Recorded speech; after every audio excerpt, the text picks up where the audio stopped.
Hello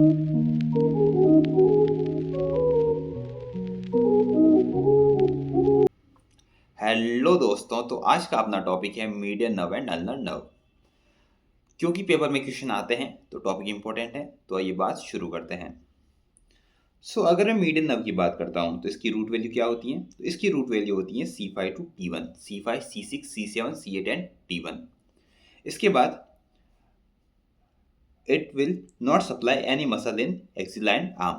तो ये axilla and arm में कोई भी मसल को सप्लाई नहीं करती है, ठीक है। तो इसकी जो भी सप्लाई होगी वो एक तो फोर आर्म में होगी और हैंड में होगी, ठीक है।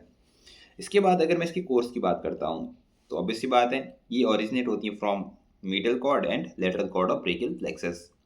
इसके बाद ये मिडल मोस्ट कंटेंट बनती है किसका? क्यूबिटल फोसा का। इसके बाद ये लीव करती है क्यूबिटल फोसा को between two head of pronator teres muscle, ठीक है। इसके बाद ये एक ब्रांच देती है, that is anterior interosseous branch. And ये जो एंटीरियर इंट्रोसियस ब्रांच है ये सप्लाई करती है to deep muscles of anterior compartment of forearm को, ठीक है। इसके बाद ये नर्व पास होती हैं to deep to flexor retinaculum and इसके बाद ये हैंड को सप्लाई करती हैं, ठीक है। एंड इसी चीज़ को अगर मैं एक डायग्राम से रिप्रेजेंट करूँ तो ये रहा एक डायग्राम यहाँ पे। एंड इस डायग्राम में अगर मैं बात करता हूँ तो बात सीधी है कि जब ये आर्म वगैरह को सप्लाई नहीं कर रही है तो हम उसकी बात भी नहीं करेंगे, ठीक है। अपन यहाँ पे बात करते हैं सीधा आर्म के बाद की फोर आर्म की बात शुरू करता हूँ मैं यहाँ पे, ठीक है। ये यहाँ पे मीडियन नर्व आती हैं और ये पास कर रही है between two head of pronator teres and ऐसे यहाँ पे ये डीप टू फ्लेक्सर रेटिनाकुलम जा रही है एंड इसके बाद ये हैंड को सप्लाई कर रही है, ठीक है। तो अगर मैं इसकी ब्रांचेस की बात करूँ सबसे पहले तो ये जैसे ही प्रोनेटर टीरिस मसल को क्रॉस करती हैं तो ये ब्रांच देती हैं, that is anterior interosseous nerve. And जो एंटीरियर इंट्रोसियस नर्व है ये एक ब्रांच प्रोवाइड करती है to lateral half of flexor digitorum profundus को। ओनली लेटरल हाफ, ठीक है, पता होना चाहिए, ऑफ फ्लेक्सर डिजिटोरम प्रोफंडस को।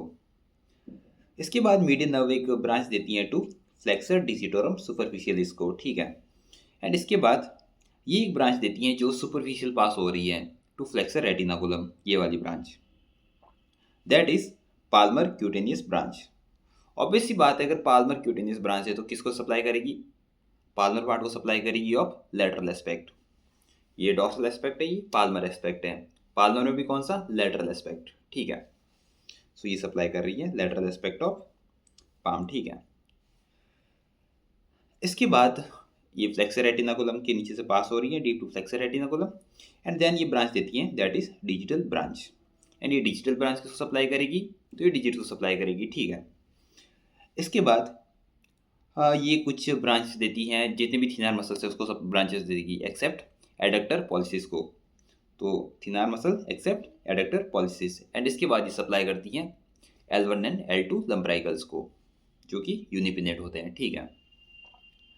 हाँ, इसके बाद मैं बात करता हूँ इसके क्लिनिकल एस्पेक्ट की। तो यहाँ पे मैं दो पॉइंट कंसीडर कर रहा हूँ फिर से। एक तो ये पॉइंट है जो एट लेवल ऑफ एपिकॉन्डाइल है, ठीक है। एंड दूसरा पॉइंट है बी पॉइंट, वो है at the level of flexor retinaculum, ठीक है। अगर मैं बात करता हूँ केस ए की, दैट इज हायर इंजरी। इसको अपन अलग अलग नाम दे सकते हैं, that is pronator teres syndrome, cubital fossa syndrome, supracondylar fracture, structure syndrome, अलग अलग नाम है, ठीक है। अपने को ये पता होना चाहिए कि क्या क्या एक्शन यहाँ पे देखने को मिलेंगे, अगर ऐसा कुछ होता है तो क्या क्या यहाँ पे सिम्टम्स देखने को मिलेंगे, अपन उसकी बात करते हैं, ठीक है। अपने को पता है कि जो थिनार मसल्स हैं उनमें एक थिनार मसल्स होती हैं अपोनेंस पॉलिसिस। अगर हायर इंजरी होगी तो ऑब्वियस सी बात है थिनार मसल्स को सप्लाई नहीं मिलेगी। अगर ओपोनेंस पॉलिसिस अफेक्ट होती हैं तो इस केस में क्या होगा? जो थंब है वो ऐसे ही रह जाएगा, वो ऐसे अपोजिट मूवमेंट नहीं कर पाएगा, ठीक है। तो थंब ऐसे ही रह जाता है यहाँ पे, ठीक है। तो इसको अपन नाम देते हैं F thumb deformity. F thumb deformity पता होना चाहिए, ठीक है। इसके बाद मैं बात करता हूँ जो फ्लेक्सर डिजिटोरम सुपरफिशियलिस है एंड जो फ्लेक्सर डिजिटोरम का लेटरल हाफ पार्ट है प्रोफंडस का, ठीक है, वो भी यहाँ पे अफेक्ट होंगे। तो उसके कारण क्या होगा कि जब भी मैं मुट्ठी बंद करूँगा, फिस्ट, जब भी मैं यहाँ पे फिस्ट बनाने का ट्राई करूँगा तो ये जो लेटरल वाला पार्ट है यहाँ पे बंद नहीं होगा। That is pointing index finger while making fist. ठीक है, इतना पता होना चाहिए। इसके बाद अगर मैं बात करता हूँ पॉइंट बी की, तो इस केस में क्या होगा, जो लोअर इंजरी है, ठीक है, at the level of flexor retinaculum, ठीक है, at the level of wrist, इसको अपन एक नाम देते हैं, that is carpal tunnel syndrome. So आपके पास सीधा क्वेश्चन आता है कि कार्पल टनल सिंड्रोम कौन से नर्व के कारण हो रहा है, तो मीडियन नर्व के कारण पता ही होना चाहिए। ठीक है, अब इस केस में क्या होगा, ऑब्वियस सी बात है, जो थिनर मसल्स है वो स्टिल अफेक्टेड है, तो एक थंब डिफॉर्मिटी देखने को मिलेगी यहाँ पे, बिकॉज यहाँ पे flexor digitorum superficialis, flexor digitorum profundus यहाँ पे अफेक्ट नहीं होगी, so no pointing index finger. ठीक है, एंड जो पाल्मर ब्रांच है वो भी यहाँ पे अफेक्ट नहीं होगी, सो जो सेंसरी लॉस देखने को मिलेगा वो ओनली फिंगर्स पे देखने को मिलेगा, पाम में कोई सेंसरी लॉस नहीं होगा, बिकॉज यहाँ पे जो ऑब्वियसली बात है, जो पाम क्यूटिनियस ब्रांच है वो स्पेयर हो चुकी है यहाँ पे, सो यहाँ पे सेंसरी लॉस देखने को नहीं मिलेगा पाम के लेवल पे, एंड क्योंकि डिजिटल ब्रांच यहाँ पे अफेक्ट होगी तो यहाँ पे जो डिजिट्स हैं वहाँ पे सेंसरी लॉस देखने को मिलेगा। ठीक है, इसके बाद अपन बात करते हैं अल्नर नर्व की। सो अगर मैं अल्नर नर्व की बात करूँ तो इसकी रूट वैल्यू क्या होगी, तो इसकी रूट वैल्यू होती है C7, C8 एंड T1। ठीक है, अगर मैं इसके कोर्स की बात करता हूँ तो ये ओरिजिनेट होती है from medial cord of brachial plexus, then ये रन करती हैं medial to brachial artery, and then ये जाती हैं बिहाइंड टू मीडियल एपिकॉन्डाइल। इसके बाद ये पास करती है between two head of flexor carpi ulnaris के। ठीक है, एंड देन ये डिसेंड करती है between flexor digitorum superficialis and flexor digitorum profundus के बीच में। देन ये पास होती है सुपरफिशियल टू फ्लेक्सर रेटिनाकुलम, जो मीडियन नर्व है वो डीप से जाती हैं, एंड जो अल्नर नर्व है वो सुपरफिशियल जाती हैं। ठीक है, एंड देन ये दो ब्रांचेस देती हैं, एक सुपरफिशियल ब्रांच एंड एक डीप ब्रांच। एंड इसी चीज़ को अगर मैं एक डायग्राम से रिप्रेजेंट करूँ, ठीक है, तो कुछ ऐसा डायग्राम बन के आता है यहाँ पे, एंड इस डायग्राम में आप देखो तो अगर ये मिडिल एपिकॉन्डाइल है तो जो अल्नर नर्व होगी कौन से एस्पेक्ट में होगी, अब इसी बात है मिडिल एस्पेक्ट में होगी।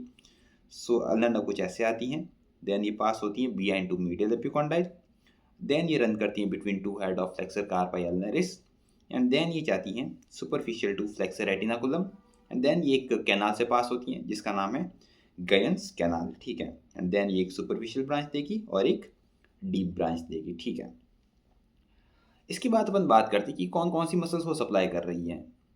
सो अगर आप ध्यान से देखें तो जैसे ही ये फ्लेक्सर कार्पाई अल्नरिस से पास होती हैं तो एक ब्रांच देती हैं टू फ्लेक्सर डिजिटोरम प्रोफंडस के मीडियल हाफ पार्ट को। ऑब्वियसली बात है, जो फ्लेक्सर डिजिटोरम प्रोफंडस का जो लेटरल हाफ पार्ट था उसको सप्लाई करती थी median nerve, median supplies to lateral half, and जो अल्नर सप्लाई करती है मिडिल हाफ को। ठीक है, पता ही होना चाहिए। इसके बाद ये जो एक देती है सुपरफिशियल ब्रांच, ये वाली, जो कि सप्लाई करेगी पाल्मरिस ब्रेविस को। अपन ने पढ़ा था कि जो मीडियन नर्व है वो सप्लाई करती हैं थिनर मसल्स को, तो हाइपोथिनर को कौन सप्लाई करता है, अल्नर नर्व। इसके बाद अपन एक चीज़ पढ़ी थी कि जितने भी इंट्रोसियाई होते हैं, जितने भी बाइपिनेट्स होते हैं, उनको सप्लाई करती है डोमिनेंट नर्व, एंड अपने को पता है कि अपर लिम्ब के केस में डोमिनेंट नर्व कौन सी है, अल्नर नर्व है। ठीक है, सो अल्नर नर्व सप्लाई करती है इंट्रोसियाई को, बाइपिनेट लंब्राइकल्स को, that are L3 and L4। And इसके बाद अपन एक चीज़ पढ़ी थी कि जितने भी थिनार हैं एक्सेप्ट एडक्टर पॉलिसिस, उनको सप्लाई करती है मीडियन नर्व। तो जो एडक्टर पॉलिसिस है उसको कौन सप्लाई करता है, अल्नर नर्व सप्लाई करती है। अब एक last point, that is ulnar paradox. So paradox का मतलब क्या होता है, ऑब्वियसली बात है, पता है अपने को। ठीक है, सो अल्नर पैराडॉक्स ये कहता है कि अगर हायर अल्नर नर्व इंजरी है, सपोज करो जो अल्नर नर्व है वो इस पॉइंट पे इंजर हो जाए, तो इस केस में ये सप्लाई भी ब्लॉक हो जाएगी फ्लेक्सर डिजिटोरम प्रोफंडस को। सो सपोज करो अगर फ्लेक्सर डिजिटोरम प्रोफंडस काम करती तो ये क्या करती, तो ये जो इंटरफेरेंजियल जॉइंट है यहाँ पे फ्लेक्शन करा देती, कुछ ऐसा हो जाता, that is claw hand. And because अब ये यहाँ पे इसकी सप्लाई ब्लॉक हो चुकी है हायर नर्व इंजरी के केस में, तो फ्लेक्शन नहीं होगा, तो जो क्लो हैंड है वो लेस प्रोमिनेंट हो जाएगा। सो सिंपली कहने का मतलब ये है कि अगर हायर अल्नर नर्व इंजरी है तो उस केस में क्या होगा, लेस प्रोमिनेंट क्लो हैंड होगा with respect to distal injury. ठीक है, बिकॉज जो फ्लेक्सर डिजिटोरम प्रोफंडस है is involve in higher injury. ठीक है, so no flexion at distal interphalangeal joint.